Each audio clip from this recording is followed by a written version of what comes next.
የአውሮፓ ህብረት ወደ ሸንገን የጉዞ ክልል በሚገቡና በሚወጡ ተጓዦች ላይ እተገብረዋለሁ ያለው አዲስ አሰራር ከቀናት በኋላ ይጀምራል።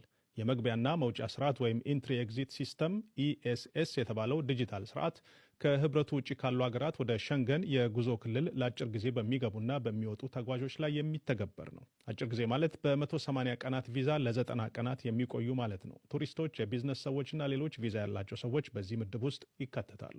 የአውሮፓ ህብረት ሀገራት ዜጎችና ቋሚ የመኖሪያ ፍቃድ ያላቸው ግለሰቦች በዚህ አሰራር አይካተቱም። አሰራሩ ቀድሞ የነበረውን በፓስፖርት ላይ ማተም በመምታት ይደረግ የነበረ የማረጋገጫ ስርዓት በዲጂታል ይቀይረዋል። ይህም ማለት ተጓዦች ወደ ህብረቱ ሲገቡ የባዮሜትሪክ ዳታ በመውሰድ ዳታውን በራሱ ማከማቻ ቢያንስ ለ3 ዓመታት ያስቀምጠዋል። ተጓዦች ዳግም በሌላ ቪዛ ወደ ህብረቱ ሀገራት ቢመጡ ቀድሞ በተያዘው ዳታ ላይ አዲስ የጉዞ መረጃቸውን ይጨምራል። እንደዛ ለምንድን ነው የሚያደርጉት?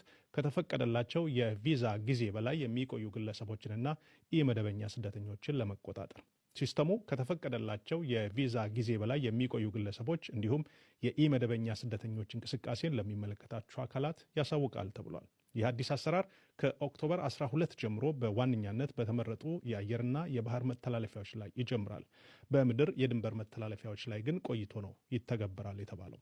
ከአፕሪል 2026 በኋላ ሙሉ ለሙሉ ስራ ላይ ይውላል የተባለው አሰራር እስከዛው አዲሱን ስርዓት ከቀድሞ በፓስፖርት ላይ ማተም የማድረግ አሰራር ጋር ጎን ለጎን በማካሄድ ይቆያል።